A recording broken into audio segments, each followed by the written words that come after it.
The Moonlit Myth of the Star Garden, Segment 1, Entering the Mythic Night. Hello, my friend. Welcome to this gentle sleep story, a quiet myth told beneath a moonlit sky. Tonight, you do not need to chase meaning. You do not need to solve a riddle. You do not need to become wiser before you are allowed to rest. For the next hour, you are invited to let the day loosen its hold on you, while an old and tender world opens slowly in the imagination. This is a myth without battles, a legend without danger, a journey made only for rest. You may listen closely for a while. You may drift in and out. You may lose the thread of the story and find it again later. And if sleep comes before the story is finished, that is perfectly welcome. The story will continue softly without asking anything from you. So begin by allowing your body to settle. Feel the place beneath you, the bed, the pillow, the blanket, the quiet room around you. Let your shoulders become a little heavier.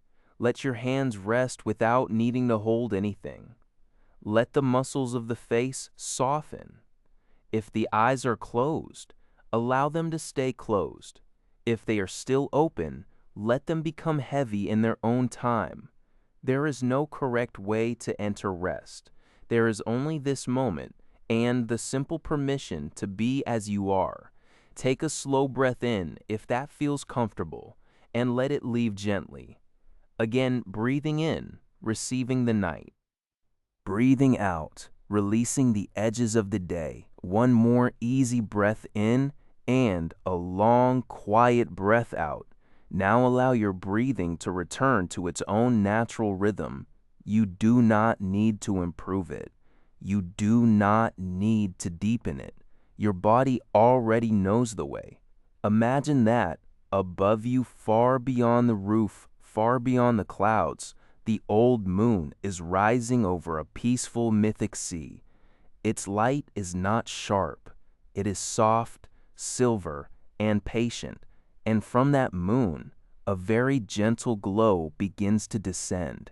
It comes through the night like a blessing that does not need a name. It touches the top of the head, the forehead smooths, the space between the eyebrows opens, the eyes soften, the cheeks release, the jaw loosens, the moonlight moves through the throat and shoulders. The shoulders no longer need to carry the unfinished parts of the day. They can drop, they can widen, they can rest. The light travels down both arms, through elbows and wrists, into the palms and fingers. Your hands can become quiet now. They do not need to grasp the past. They do not need to prepare the future. The moonlight moves through the chest, around the heart, across the ribs into the belly. It moves through the lower back, the hips, the pelvis, down through the thighs, the knees, the calves, the ankles, the feet, all the way to the toes. The whole body is now resting beneath a soft, mythic light. If thoughts pass through, let them pass. They are only travelers on a distant road. You do not have to invite them in. You do not have to send them away. Let them move as clouds move across the moon. And now, in the quiet space behind the eyes, imagine that you are standing at the edge of an ancient shore. The sea is calm, the sand is pale, the sky is deep blue, with the first stars appearing. There is a small stone path leading away from the water and up toward a hill. At the top of that hill is a temple, not grand or severe, but gentle and weathered by centuries of moonlight. No one is asking you to worship there. No one is asking you to understand anything. The temple is simply a place where tired travelers may rest before entering a dream. And so when you are ready, you begin to walk. The sand beneath your feet is cool. The air smells faintly of salt laurel and night-blooming flowers. The sea breathes behind you, in and out, arriving and leaving, just like your own breath. You follow the stone path toward the Temple of the Moon. Segment 2. The Temple of Selene. The path rises slowly from the shore. Each stone has been warmed by the day and cooled by the evening, and beneath your feet there is a steady, ancient comfort. While time grows between the stones, small white flowers open along the path. Olive trees lean gently in the night breeze, their silver leaves flickering like quiet flames. Above you, the moon climbs higher. It is full and round, not too bright, softened by a veil of thin cloud. The temple waits at the top of the hill. Its columns are pale, touched by centuries of rain and starlight. Vines climb the sides. The roof is open to the sky. Inside, a shallow pool reflects the moon perfectly. No footsteps echo as you enter. The temple receives you without sound. At the center of the floor is a round pool of still water. Around it are small lamps, each one burning with a calm blue flame. The flames do not flicker wildly, they breathe. Softly rising, softly settling, you stand beside the pool and look down. For a moment, you see only the moon. Then the reflection grows wider, as if the pool contains not only the sky above, but all peaceful skies that have ever existed. You see old stars, slow clouds, the faint outline of birds crossing at dusk, the shadow of mountains, the curve of a sleeping world. And as you look, a presence enters the temple, not suddenly, not dramatically. A woman made of moonlight steps from between two columns. She is gentle and quiet. Her hair flows like silver water. Her robe is the color of mist above the sea. You may know her as Selene, the moon herself, but she does not require a name. She does not ask you to kneel.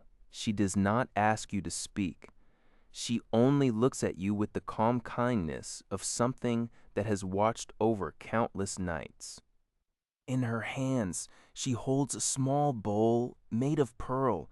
Inside the bowl is water gathered from moonbeams. She offers it to you. You do not need to drink unless you wish to. It is enough to hold the bowl in your imagination and feel its coolness in your palms. The coolness moves into the hands, up the wrists, through the arms, across the shoulders, into the chest. Wherever the cool moon water travels, the body remembers that it may soften. Selene turns toward the pool. The surface of the water begins to show small scenes, each one from a different corner of the mythic world. There is a meadow where white horses sleep beneath cypress trees. There is a garden of pomegranates, all the fruit glowing softly like tiny red moons. There is a mountain path dusted with starlight. There is a river flowing through a valley where no one is in a hurry. Selene gestures toward the last scene, the river. You understand that this will be the path for tonight. Not a path of trial, not a path of tests, a path of release. Before you leave the temple, Selene invites you to place one burden into the moonlit pool. It may be a thought, a worry, a plan, a feeling of not having done enough. You do not need to name it clearly. Simply imagine holding it as a small stone in your hand. Feel its shape, notice its weight, and then place it gently into the pool. The stone sinks without a splash. The water accepts it. The moon reflected there remains whole. This is the first teaching of the night. Something can be released without disturbing the deeper peace. You remain beside the pool for a few breaths. The blue flames breathe. The vines at the columns stir. The sea far below continues its slow rhythm. Selene lifts one hand, and a narrow path of moonlight appears beyond the temple, leading down the other side of the hill. You thank her in whatever way feels natural, perhaps with a nod, perhaps with a silent feeling in the heart. Then you step from the temple and follow the moonlit path toward the valley below. Behind you, the temple remains open to the sky. Ahead of you, the night becomes deeper and softer. Segment 3. The Valley of Sleeping Horses. The path descends into a wide valley. The air grows warmer here. The scent of salt fades, replaced by grass, earth, and the faint sweetness of wild figs. All around the valley, tall cypress trees rise like dark green flames. Between them are meadows silvered by moonlight, and in those meadows, horses are sleeping. They are not ordinary horses.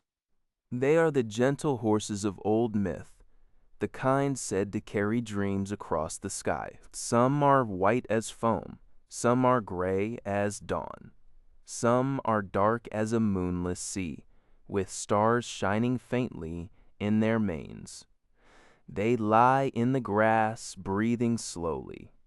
Their great bodies rise and fall. Each breath seems to make the whole valley more peaceful. You walk carefully, not because there is danger, but because the place is so calm that you do not want to disturb it. A foal lifts its head as you pass. Its eyes are large and soft. It watches you for a moment, then lowers its head again and returns to sleep. The path leads to a stone well at the center of the meadow. The well is low and round, covered in moss. Beside it stands an old olive tree. From one of its branches hangs a silver bridle, but it is not for controlling any creature. It is a symbol of trust. A reminder that not everything powerful must be held tightly. Sometimes strength sleeps.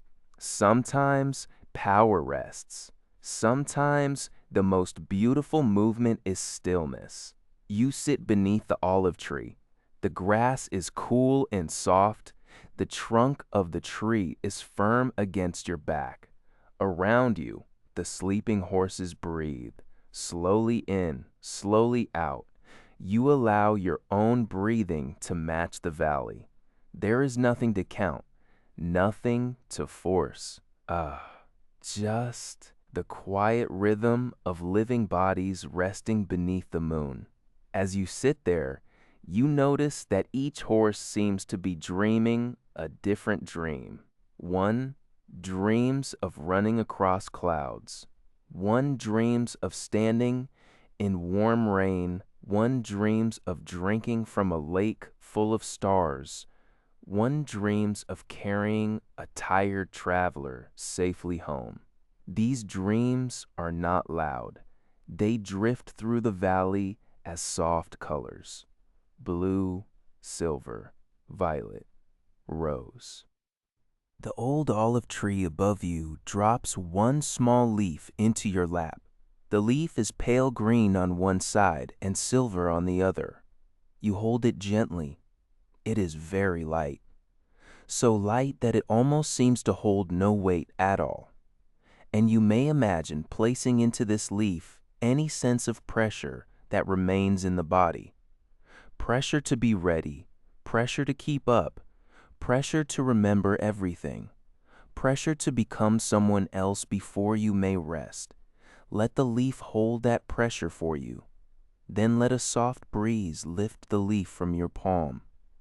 It turns once in the moonlight. Green, silver, green, silver. And then it drifts away across the meadow. You do not follow it. You do not need to. The valley knows what to do with what you release. After a while, one of the great white horses rises. It does so slowly, without startling the others. Its mane is long and luminous. Its hooves are quiet on the grass. It walks toward you and lowers its head. You understand that you are being invited to rest your hand against its forehead. So you do. Its warmth is steady. Its breath moves softly through its nostrils, and in that contact, you feel a deep animal calm. No thought, no explanation, only presence. The horse turns and begins walking toward the edge of the valley. You follow beside it, not riding, not leading, simply walking together. The path ahead curves between cypress trees toward a narrow gate made of branches. Beyond the gate, you can hear water. A river, slow and wide. The white horse stops at the gate and bows its head. It will remain here with the valley. You thank it silently. Then you pass through the branch gate and continue toward the river of forgetting. Segment 4. The River of Forgetting Gently. The river is not dark or frightening. It flows through the valley like a long ribbon of moonlight. Its banks are covered in soft reeds, pale stones, and small blue flowers that bloom only at night. The water moves slowly enough that you can watch each ripple form and fade. There is an old myth about a river that helps souls forget. But tonight, this river does not take away anything precious. It only helps you forget what you do not need to carry into sleep. The sharpness of a word, the pressure of an unfinished task, the small ache of trying so hard, the habit of holding the body too tightly. All of these can be softened here. At the riverbank, a small boat waits. It is carved from dark wood and lined with pale cushions. At the bow is a tiny lantern filled with blue fire. The boatman is an old figure in a gray cloak, but he is not stern. His face is mostly hidden, yet his presence is gentle. He seems less like a guardian and more like a grandfather who has ferried many tired travelers toward rest. He gestures toward the boat. You step in and sit among the cushions. They receive your weight. The boatman pushes away from the shore with a long pole. The boat glides forward. No effort from you. No rowing, no steering. Only being carried. The river reflects the moon, the reeds, the stars, and the dark shapes of trees. As the boat moves, the reflections stretch and loosen. You may imagine placing one thought at a time into the water. A thought about tomorrow. Place it on the river. A thought about something you wish you had done differently. Place it on the river. A thought about whether you are resting correctly. Place even that on the river. The river does not rush them away. It simply receives them and lets them become part of the quiet movement. The boatman begins to hum. The tune is very old but simple. It has no words. It rises and falls like breathing. You do not need to remember it. It is enough to feel its shape in the air. The river widens. Mist gathers over the surface. In the mist, you see faint images, not meant to be understood, only noticed. A golden apple resting in grass. A harp leaning against a tree. A sleeping lion with flowers in its mane. A crown placed gently on a stone, no longer heavy on anyone's head. Each image appears. Each image softens. Each image dissolves. This is the second teaching of the night. Not every image needs interpretation. Not every memory needs a story. Not every feeling needs a decision. Some things can simply pass through the mind like mist across water. The boat continues. Your body may feel heavier now. Your hands may feel still. Your legs may feel far away in the most comfortable way. The muscles around the eyes may soften even more. And if the mind wanders, that is all right. Let it wander gently. The river is wide. There is room for every wandering. At the far bank, lanterns glow between trees. The boat glides toward them. The old boatman brings the vessel softly to shore. Before you step out, he points to the water beside the boat. There, floating on the surface, is a small cup made of leaves. Inside the cup is clear river water. You understand that this water is not for forgetting who you are. It is for forgetting the tension that is not truly yours. So in your imagination, you bring the cup close. Perhaps you drink. Perhaps you only breathe in its coolness. Either way, something in you releases. Not dramatically, only quietly, like a hand opening in sleep. You step from the boat onto the far shore. The boatman nods. The blue lantern grows smaller as he returns across the river. Ahead, a path of tiny stars leads into a grove of laurel trees, and in that grove, someone is playing a very gentle lyre. Segment 5. The Lyre Grove. The grove is made of laurel trees. Their leaves are dark and glossy, touched with silver at the edges. The ground is covered with soft moss and fallen petals. Somewhere within the grove, the lyre continues to play. Not a song that asks you to listen carefully. Not a song that tries to impress. Only a few notes, slow and clear, placed into the night like drops of water into a bowl. You follow the sound. The path curves gently. Between the trees, you see small stone statues, all softened by moss. None of them stand proudly. They look as though they, too, are resting. A statue of a winged sandal, a statue of a shell, a statue of a sleeping owl, a statue of an open hand. The music grows nearer. At the center of the grove is a low stone seat. On it sits a musician with a lyre. He may remind you of Orpheus, but this is not a sorrowful Orpheus.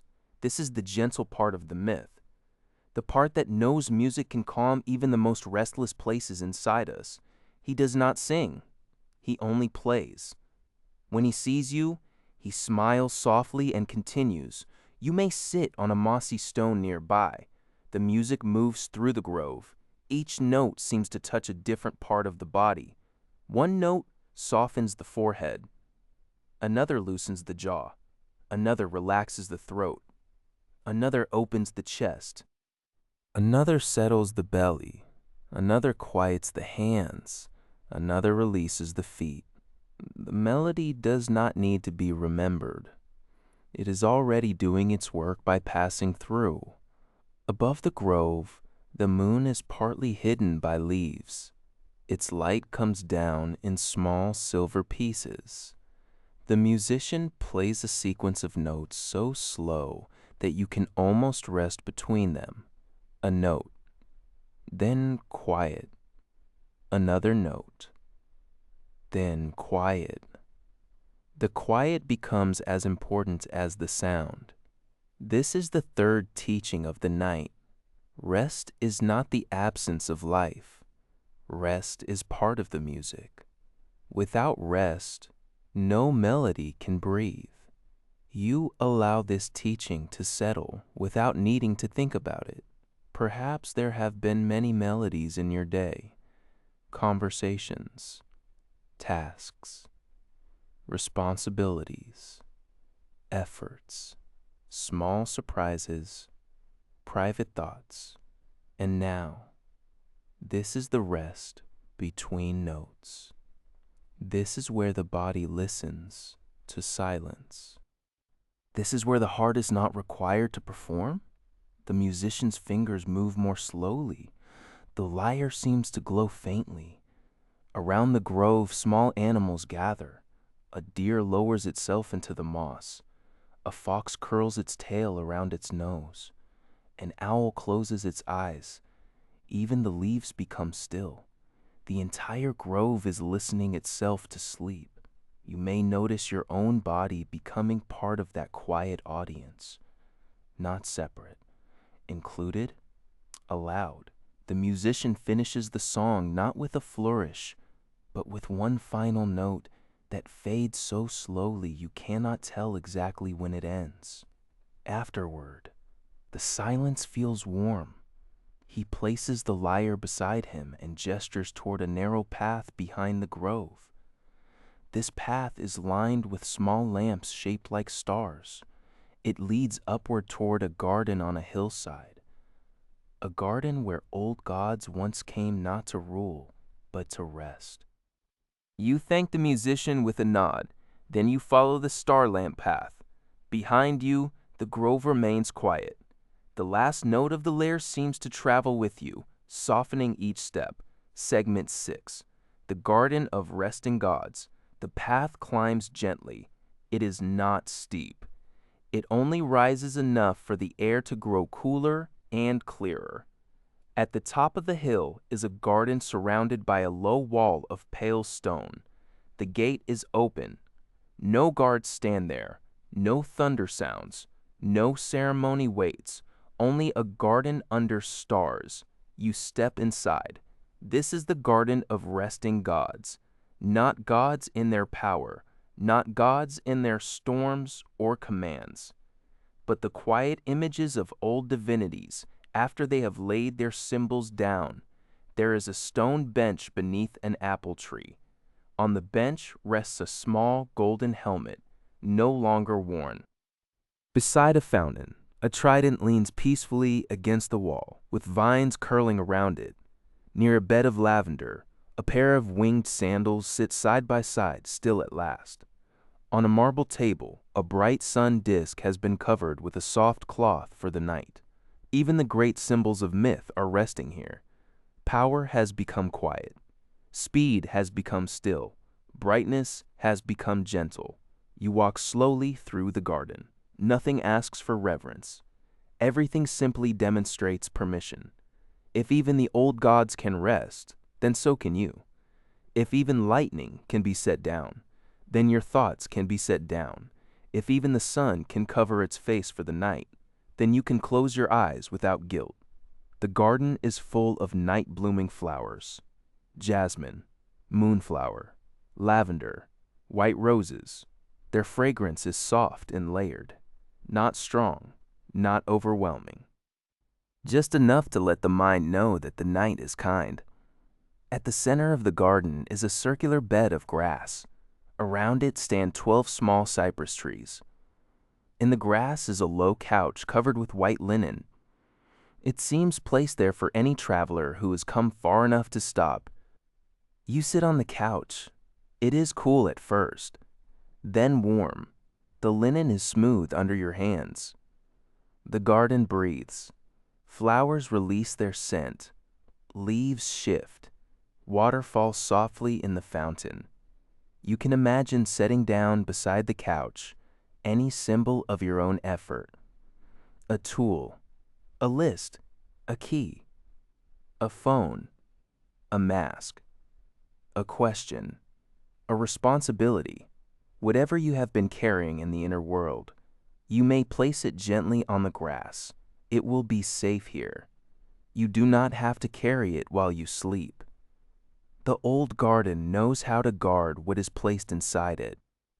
Above you, the stars seem closer than before. One star shines with a warm golden light, another with pale blue, another with soft green. You may choose one star to be your companion for the rest of the night. No need to think too much. Simply notice which one draws you. When you have chosen it, imagine the star sending down a thin thread of light. The light reaches your forehead. It does not enter forcefully. It simply rests there like a blessing. Then it moves to the heart, then the belly, then the hands, then the feet. The light connects you to the quiet sky, not to pull you upward, but to remind you that you are part of something wide, old, and gentle. This is the fourth teaching of the night. You are not separate from rest. Rest is woven through the world. It is in tides, in seasons, in seeds, in stars, in sleeping animals, in closed flowers, in the moon's slow journey, and it is in you. You lie back on the white couch. The garden remains around you. The symbols of the gods remain set down. The fountain continues. The flowers breathe. The star above you keeps its quiet thread of light. For a little while, there is nowhere else to go. And yet, after some time, the grass beneath the couch begins to glow, very faintly. The couch is not moving exactly, but the garden seems to be dreaming you onward. At the edge of the garden, a doorway made of laurel branches appears. Beyond it is a night sky filled with constellations. You stand when you are ready. You leave your inner burdens resting safely in the grass. Then you pass through the laurel doorway into the star garden beyond the world. Segment 7. The Star Garden Beyond the World. You step through the laurel doorway and find yourself in a garden made of starlight. There is no ground in the ordinary sense, and yet you are completely supported. Beneath your feet is a path of deep blue light, soft as velvet. On either side of the path grow strange and beautiful plants whose leaves resemble small galaxies. Their stems are dark, their petals are translucent. Inside each flower, tiny stars turn slowly. This is not a place of excitement. It is too vast for excitement. It is a place of wonder, made quiet enough for sleep. The air is cool and very clear. When you breathe in, it feels as though you are breathing space itself. When you breathe out, the body releases a little more of its shape into the night. Ahead of you, constellations hang low like lanterns. You recognize some shapes, perhaps a swan, a lyre, a ship, a crown, a horse. Others are unfamiliar, belonging to myths no one on earth remembers anymore, but none of them ask to be named. They are simply there, shining softly. The path leads to a circular clearing where a great tree grows. Its trunk is dark blue. Its leaves are silver. Its fruit are stars. Not stars that burn. Stars that glow gently, like lanterns behind frosted glass. At the roots of the tree is a pool, not of water, but of dark sky. It reflects nothing, because it already contains everything. You sit beneath the star tree. The roots form a natural seat, shaped perfectly for rest. Above you, star fruits sway slowly from the branches. One falls, but so slowly that it seems to float. It lands in your hands without weight. The star is cool and smooth. Inside it, you see a tiny scene from your own life, but softened, not sharp, not painful. Only a small human moment held in compassion. Perhaps a moment when you were tired. Perhaps a moment when you tried your best. Perhaps a moment when you needed kindness and did not know how to ask for it. The star does not judge the scene. It only illuminates it gently. And as it glows in your hands, the scene grows kinder, less rigid, less final, with which more human. You may whisper inwardly, I did not have to be perfect to be worthy of rest. You may not need the words. You may only feel the meaning. The star lifts from your hands and returns to the tree. Another star fruit glows above you, then another. The whole tree becomes a quiet constellation of compassion.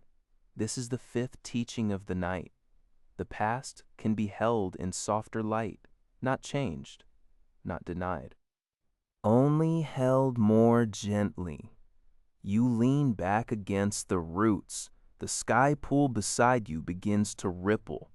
From it rises a small crescent boat made entirely of moonlight. It rests at the edge of the pool, waiting.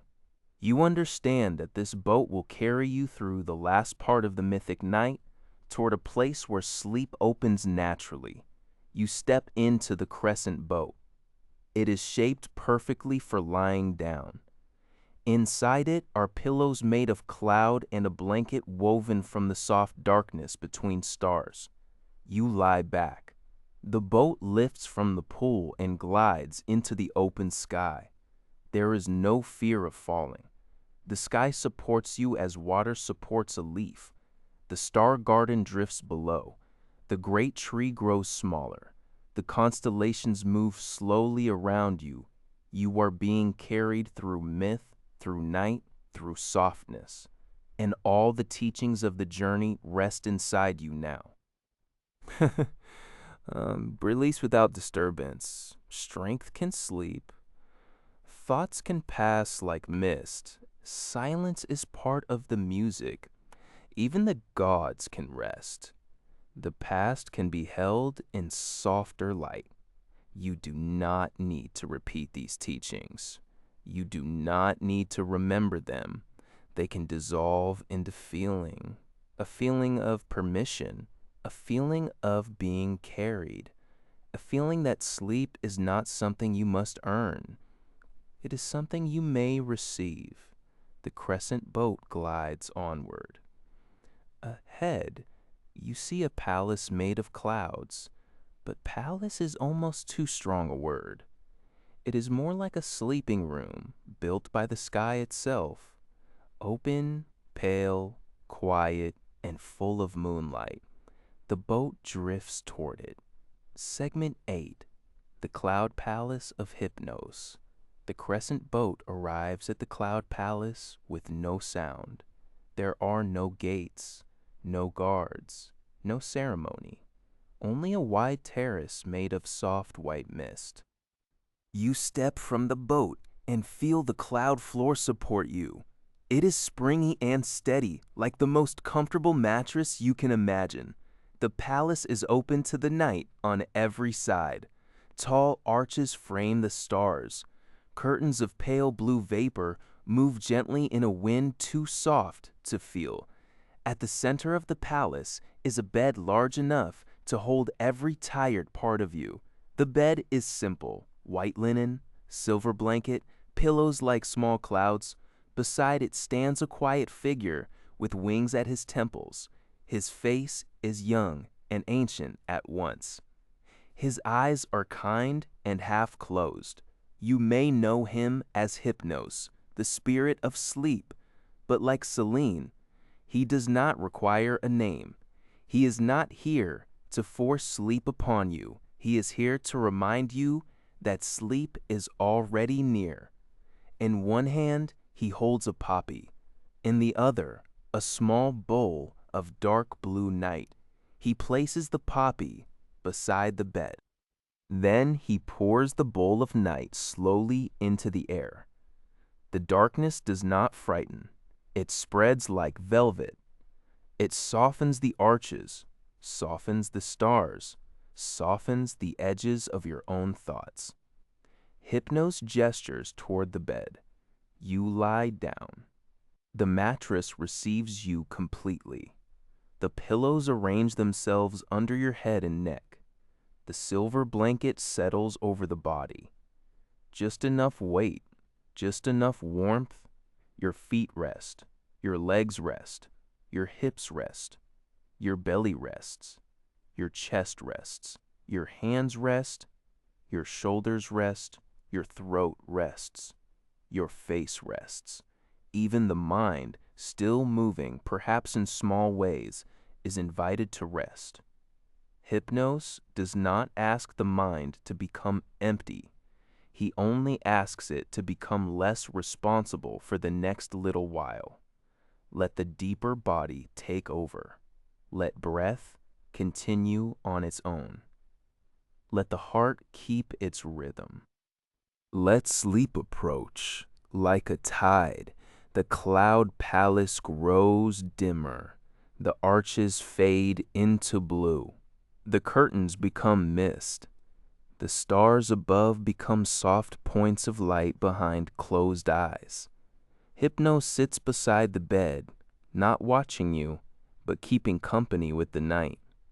His wings are still.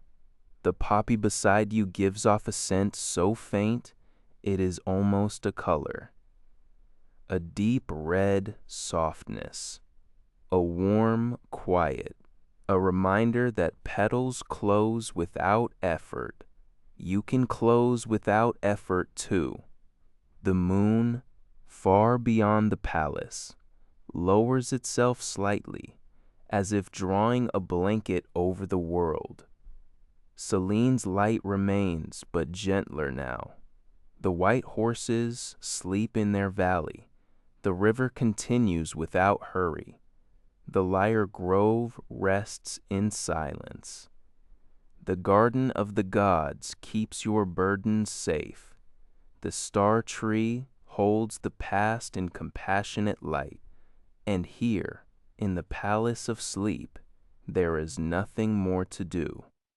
If you are still awake, that is all right. Wakefulness may rest here too. It can lie down beside you like a small animal. It does not need to be chased away. It will grow sleepy in its own time. You may gently repeat inwardly, only if it feels soothing. I am allowed to rest. I am allowed to receive sleep. I do not need to finish everything tonight. My body knows the way. The night is holding me. The words can become quieter now. Allowed, rest, receive. Body, night holding. The cloud bed becomes softer. The palace becomes less like a place and more like a feeling of being safe, a feeling of being carried, a feeling of having reached the end of the road for tonight. Hypnos lifts one hand and the stars dim a little more. Not gone, only softer. The story begins to close its own eyes, and you may close with it. Segment 9. The Isles of Quiet Dreams. Before the story returns you fully to the feeling of your own bed, Hypnos offers one last gentle passage through the deeper night. He lifts the poppy from beside the cloud bed and places it in the air above you. The flower does not fall. It floats there, slowly turning, its petals opening and closing with the rhythm of a sleeping breath. From the center of the poppy, a small circle of darkness appears. Not frightening darkness. Soft darkness. The kind that lives behind closed eyes. The kind that makes room for dreams. The circle widens until it becomes a quiet window. Beyond the window is a sea not made of water, but of night itself. On that sea float a chain of small islands, each one lit by a different gentle star.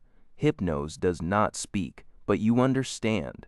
These are the Isles of Quiet Dreams. They are not places you must visit carefully. They are not lessons you must complete. They are only soft resting places for the imagination. If the imagination is still awake enough to wander, your cloud bed begins to drift toward the window. You do not need to rise. The bed carries you. The silver blanket remains over your body. The pillows remain beneath your head. The palace of sleep grows faint behind you, and the night say opens around you. The first island is very small. It is covered in pale grass, and at its center grows a single fig tree. The tree is old, broad, and generous. Its leaves are large and dark, moving softly in a breeze you can barely feel. Beneath the tree is a stone table. On the table is a bowl of figs, a cup of cool water, and a folded cloth. No one is there. No one needs to be there. The island seems to exist only to say, you have enough. Enough for tonight, enough breath, enough shelter, enough time to rest.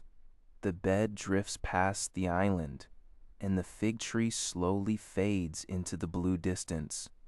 The next island is made of warm sand. At its edge, tiny waves of starlight come and go.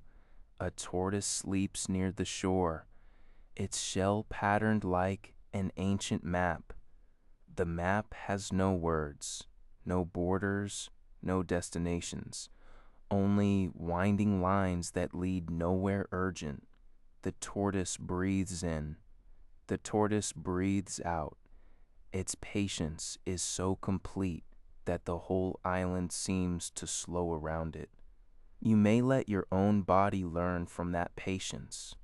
There is no need to arrive quickly. There is no need to finish the journey consciously. Sleep may take the long path. Rest may move at the pace of a tortoise under stars. The cloud bed drifts onward. The third island is a floating orchard. Its trees grow from soft mist. Their branches hold fruit made of moonlight, pear-shaped, silver, and faintly glowing. When one fruit becomes ripe, it does not fall hard. It loosens from the branch and floats downward like a lantern. Some fruits rest on the ground, lighting the mist beneath the trees. You sense that each fruit contains a peaceful dream, a dream of walking through a quiet house at dusk, a dream of finding a warm coat exactly when you need one, a dream of hearing someone say, "You can rest now," and believing them. You do not need to choose a dream. The right one will choose you if it needs to. The bed passes the orchard, and the glowing fruit becomes soft dots behind you. The fourth island is almost entirely a lake. Only a narrow ring of grass surrounds the water. In the center of the lake is a white swan, sleeping with its head tucked beneath one wing. The lake is so still that the swan and its reflection seem to be two parts of the same dream. Above the lake, a constellation shaped like a lyre glows faintly. The old music from the laurel grove returns for a moment, but even softer than before. Only two notes, then quiet, one note, then quiet. The lake receives the music and makes no ripple. You may feel the silence after each note spreading through the body, through the chest, through the belly, through the hands, through the feet. Silence does not mean absence. Silence can be a lake where the whole self rests. The fifth island is a small mountain, blue in the distance. The cloud bed does not climb it. It simply drifts close enough for you to see a cave at the mountain's base. Inside the cave glows a small hearth. Beside the hearth, a cloak hangs on a peg. Boots rest by the door. A wooden bowl sits on a low table.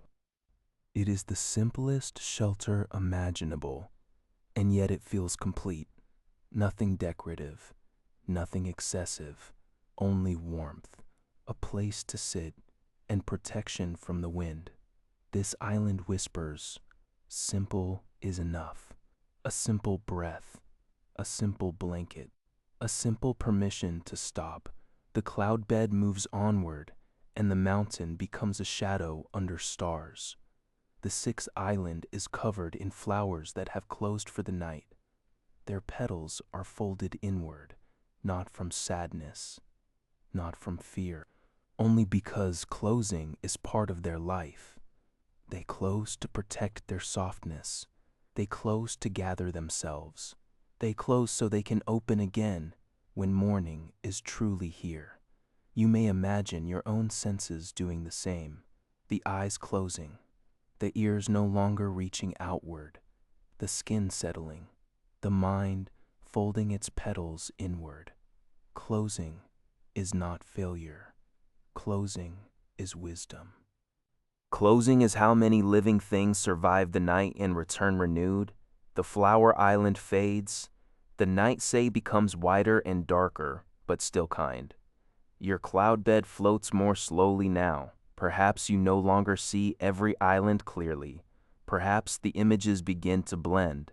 A tree, a tortoise, a silver fruit, a swan, a hearth, a closed flower. Each one becomes a little doorway into sleep. You do not need to enter them deliberately. The body will choose the door it needs. Far ahead, at the edge of the night say, you see a final island. It is not really an island, it is a threshold. A low arch made of pale dawn light. But the dawn has not arrived yet. It is waiting far away behind the night, patient and gentle. The arch is there only to remind you that morning will come by itself. You do not have to pull it closer. You do not have to prepare for it now. Morning knows how to find you. For now, the arch remains distant, soft, unneeded. The cloud bed turns away from it and returns toward the deep, comfortable center of the night. This is the final teaching of the mythic journey. You do not need to meet tomorrow before it arrives. You do not need to rehearse the morning. You do not need to hold the sun in your mind while the moon is still above you. Let night be night. Let sleep be sleep. Let tomorrow remain unopened. Hypnosis still somewhere near. Though the cloud palace is no longer visible. Celine is still above, though the moonlight is now very soft. The river is still moving. The horses are still breathing. The old Lixen is still silent. The resting gods are still resting, and the islands of dream drift slowly behind you, each one becoming less distinct, each one dissolving into the same gentle darkness. The cloud bed lowers a little. The night say fades. The silver blanket becomes the real blanket over you. The cloud pillow becomes the real pillow beneath your head. The mythic sky becomes the darkness behind your closed eyes. Nothing is lost. It is only becoming quiet. The story has carried you far enough. Now it begins to carry you home. Segment 10, returning through the quiet. Now, without needing to leave the mythic night behind, begin to sense again the real bed beneath your body, the pillow beneath your head, the blanket over you, the room around you, the air touching your face, the breath moving gently in and out. The myth does not disappear. It becomes quiet inside you. The moon temple becomes a calm place in the mind. The sleeping horses become steadiness in the body. The river becomes release. The lyre grove becomes silence between thoughts. The resting garden becomes permission. The star tree becomes kindness toward yourself. The cloud palace becomes the simple bed you are already resting in. You do not need to hold the images clearly. They can blur, they can fade, they can become only a soft sense of peace. If any thought returns, let it be placed gently into the river.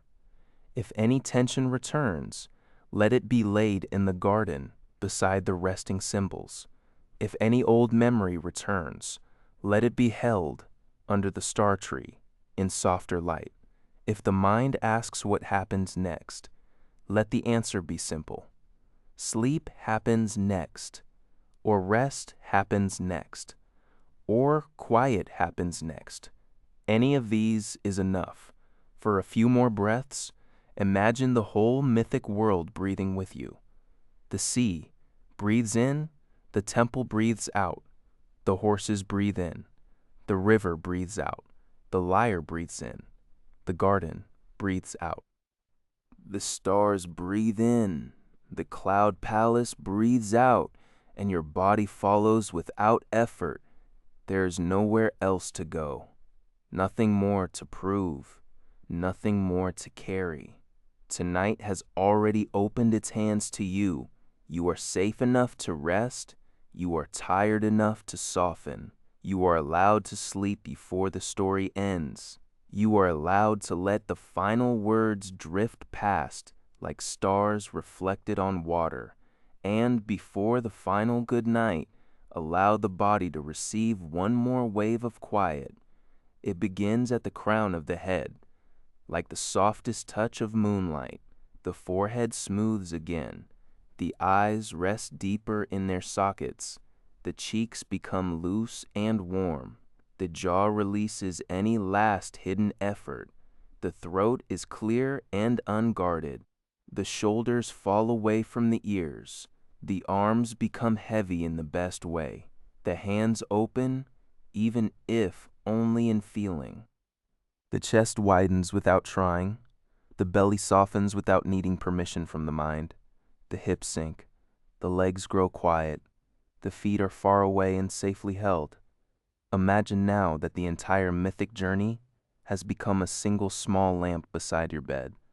Inside the lamp is the moon temple, the sleeping valley, the gentle river, the lyre grove, the garden of resting gods, the star tree, the cloud palace, and the quiet islands of dream.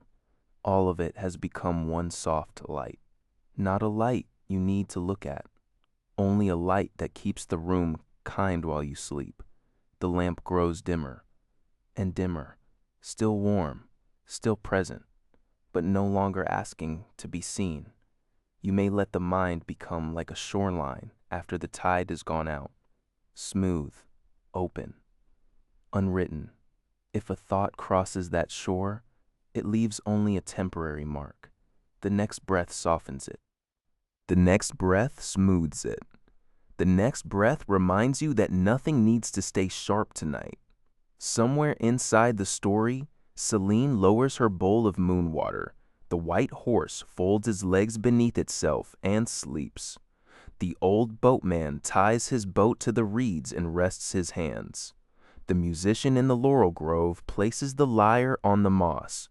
The symbols in the god garden remain peacefully set down. The star tree holds its lights without effort. Hypnos closes his own eyes. Even the guardians of sleep are sleeping now. So, there is no one left to guide, no one left to instruct, no one left to ask anything of you. Only the night remains, and the night is gentle. The night does not measure how quickly you fall asleep. The night does not judge a wandering mind. The night does not mind if you return to the same thought more than once. It simply keeps opening, keeps holding, keeps giving you another breath and another and another.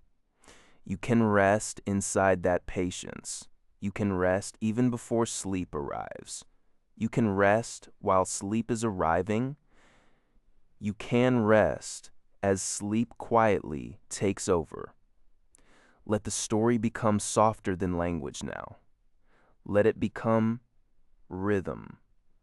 Let it become bleep faint, silver line of moonlight on water. Let it become the slow movement of a horse sleeping in grass. Let it become the warmth of a blanket drawn over tired shoulders.